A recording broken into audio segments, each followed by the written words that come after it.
Welcome to the show, Christina. Thanks, Nathan. Thanks for having me. Mm.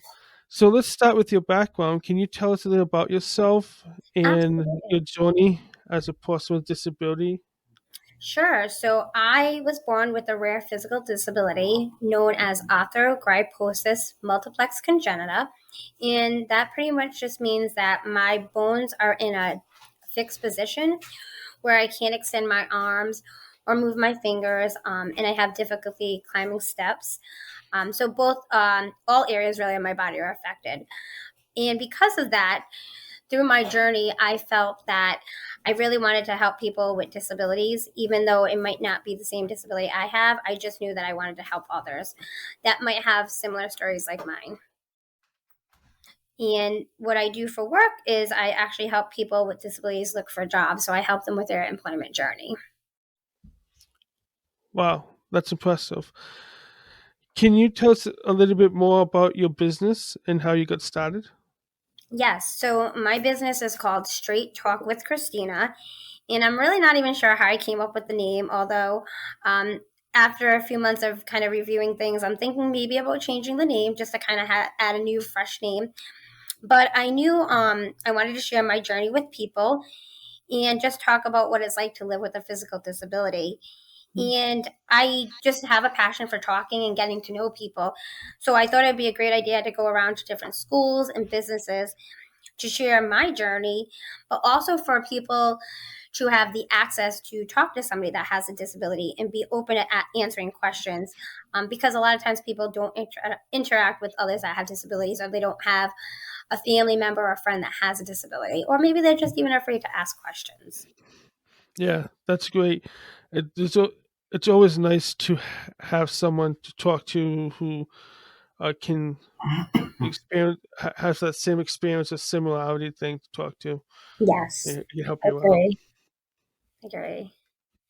I felt that, even though my story may not be the same as somebody else's, a lot of times when you're talking to somebody that has a disability, you start to realize that there's a lot of similarities, and then there's ways that you can problem solve together. And it's really nice. Some of the friendships I've made because of my disability and the line of work that I'm in. Yeah, awesome. Can you tell us more about how your disability affects your work and how you manage it? Yes. So I work Monday through Friday, 8:30 to 4:30. So I'm sorry, 8:30 to 5:30. So it's a regular 40-hour week job. And again, sometimes I just share my story with my candidates, talking about, my quest for finding employment and how it wasn't very easy in the beginning. And then utilizing the resources that Rhode Island has. I found that navigating the system was a little harder than I anticipated. And I knew that that would be a struggle for some people as well. So really, I kind of keep that in the back of my head as I'm speaking with my candidates, knowing that, this is probably the point where, we could be the last resort for them with help. And knowing that sometimes makes it a little bit harder, a little bit more pressure. But at the end of the day, when a candidate comes to me and says that they found a job that they're interested in and they get hired for it, it just makes it such a rewarding feeling. I bet. Yeah, it's nice to know that you're helping everyone and it'll help someone. If even if you can help that one person be successful, find a job, it's nice and it's what keeps you going. I bet. Exactly.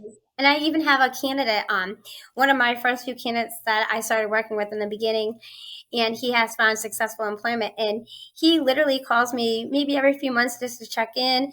And he tells me all the time, he says, if it wasn't for you, I wouldn't be where I am today. And as much as I'd love to take the credit for that, I can't, because he was the one Yeah, that was putting the hard work in. And I'm so happy for him and all my that's candidates. that's awesome. Yeah, it's nice to hear from people when you help out. Like, Yes, definitely. so, what advice would you give to other people with disabilities who want to start their own business or pursue their goals? The first piece of advice I would start with is they should definitely take classes on how to start their own business. And as you know, the Rhode Island Developmental Disability Council offers a wonderful opportunity for individuals with disabilities for these classes. And I Yes. myself took those classes. I learned how to write a business plan. I learned some different marketing tips, things that I wouldn't have known on my own. So that would be the first piece of advice I'd give, is start there. Then I would also talk to other businesses that it's in your same area of interest, and just kind of get some feedback from other small businesses, and maybe just join some different groups that are related to your business and do some networking. Awesome. Yeah, I agree. The business classes are awesome too, and They, everyone that is in the business classes are very helpful and friendly too. yes, Yeah. absolutely. I really started my journey there. A little bit maybe before that, I had the thought in my head, but really taking these classes makes you feel empowered, and it makes you feel like, okay, this is going to be a little hard, but I've got this. And because you know you have the Hmm. support at the end of the day from all those individuals that are in the class with you. Exactly. Yes. So speaking of business classes, what did you learn about? Well, actually, you said you learned about business, when a business plan. Is there anything else that you learned, and what else did you like about taking the classes? I really loved everything about taking the classes, and I know that's a little broad, but again, starting from a point where I didn't know anything about running my own business, I felt that for me, I think step one was really knowing how to develop a business plan. Hmm. There's a lot of time and effort that's put into it, and a lot of different hands do get involved, but it's needed, because if you don't know the resources, it's it's hard to do it on your own. So that really was a resource for me. And the fact that, I did kind of walk away from the classes feeling like I got this, and I know that they're going to be there to help me and to back me up. That was really instrumental for me. Awesome. And I think the fun part, I mean, like I said, all the parts of the class were fun. I have to say I really liked when they talked about the social media presence and how that Mm. really can be useful. Because I'm not really a tech person by any means, but getting to know like little tips and tricks really was helpful, and about how Yeah. often you should post, and being interactive with your audience. Again, all Yeah. things I did not know. Yeah. And with social media too, you can be there's a lot of creative ways you can do to help market your business too. Right, right. And I'm still learning, to be honest. So I had to step away from the business for a little bit because I was really working on my full time job. But I'd like to Mm. go back and start working on my business again. I'd like to expand it and really get my name out there and just really be a resource for others in the state of Rhode Island and everywhere else, to be honest. Yeah. Yeah, that's understandable. Sometimes you have to take a break and do other stuff because other stuff comes up. But Yes, and that's one of the best things about owning your own business is you're able to, if you need to take a break and do something else, you can do that. Whereas if you work for someone else, you really can't. right. So you True. can walk in your own schedule. It's flexible. Yep. Yes, yes. And it's a lot of fun as long as you can be creative, you can ask others to be creative for you because you can hire them. So it's really nice. Yeah. Yep. How would people contact you or get learn more information about you and your business and the services you offer? So I do have an email where people can contact me, and that is straighttalkcb@gmail.com. And right now I don't have a website. That is something that I really need to develop, because how can people find you without having a Mm. presence on the internet, really? I do also provide my phone number.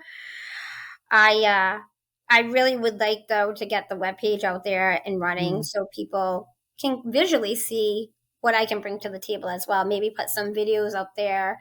I've taken many pictures during my presentations, but I think video plays a lot more importance, because you can Mhm. visually see what I'm doing and hear what I'm doing and talking about. Yeah. Do you have social media? I do. I do have a Facebook page, and again, that's called Straight Talk with Christina. It's not as current as it should be. I will be very honest when I say that. But again, if I could get any kind of assistance with that, I really need to start getting into that again. Mm. Awesome. Cool. So when you go out and speak to a school or a business or someone, how long do you usually do your speaking for? Like, It really depends on what the school or the business is looking for. I have talked to groups where it's been about an hour long, sometimes an hour and a half. And it really depends if they'd like me to do an activity as well, because there's an okay. activity I perform, especially with the students, where it's a fun, engaging activity, but it gives them a small glimpse of what it's like not to be able to use their hands. And as much as I'd love to give you all the information on the activity, it would kind of Mm, not be so great, yeah, because then people would already know what to expect. So you'll have to come to one of my presentations, Nathan, and check it out. yeah. Awesome. Yeah, that's okay. Yeah, you don't want to give too much away. But it's fun, I will tell you Yeah, that yeah, much. yeah, yeah. Awesome. Do you have any like upcoming projects or events or anything you have planned for your business So, in on behalf of my 2023? business, no, but I am involved with the Speakers Bureau from the Rhode Island Okay. Developmental Disabilities Council, where there's going to be some upcoming presentations that I'll be doing, and people could get a little glimpse of that. But again, I don't have access to invite anybody to that. But Yeah. if anybody ever just wants to give me a call and talk about what I do, or just to ask some questions, I definitely welcome the calls. I love doing podcasts such as this, because it does give me an opportunity to talk about what it's like to live with a disability. And I wish there was a way where I could have my own segment on a radio show, to have Mm, people actually call in, whether it's a person themselves that has a disability, or a family member or a friend of someone that has a disability. Because there's a lot of questions people have that they'd like to ask somebody that has a disability, but a lot of times they're afraid to ask the question, or they're afraid they're going to insult the person. And honestly, if you don't have the means to ask the question, how are you going to know the answer? Because you don't know what you don't know. yeah. So, again, it would be just an opportunity for people to call in, ask questions, maybe provide comments and feedback. But I would love that opportunity. I used to do a radio show a long time ago with somebody, and I have to say that was one of the most fun activities I did. Yeah. That'll be nice to have your own wages so people call in. Uh, I would it's love not. that. I'm trying to think of there's a way you can do it via like have your own podcast and have people call in, and like they can write to you the email.